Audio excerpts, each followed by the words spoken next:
নবম জাতীয় পে স্কেলকে আরও বাস্তবসম্মত ও বৈষম্যহীন করতে বড় ধরনের সংস্কারের পথে এগোচ্ছে জাতীয় বেতন কমিশন। সাবেক অর্থসচিব জাকির আহমেদ খানের নেতৃত্বে গঠিত কমিশন গ্রেড কাঠামোতে আমূল পরিবর্তনের বিষয়টি গুরুত্ব দিয়ে বিবেচনা করছে।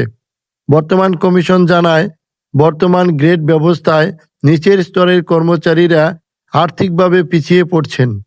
এই বৈষম্য দূর করতে বিভিন্ন দপ্তর, সংস্থা ও কর্মচারী সংগঠন থেকে পাওয়া হাজার হাজার মতামত বিশ্লেষণ করা হচ্ছে। বিশেষ করে 14 গ্রেডের প্রস্তাবটি কমিশনের একটি বড় অংশ সমর্থন করছে।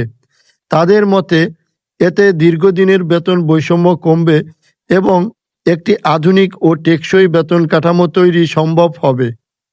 উল্লেখ্য, গত জুলাই মাসে অন্তর্বর্তী সরকার 6 মাসের মধ্যে চূড়ান্ত প্রতিবেদন জমা দেওয়ার নির্দেশ দিয়ে জাতীয় বেতন কমিশন গঠন করে।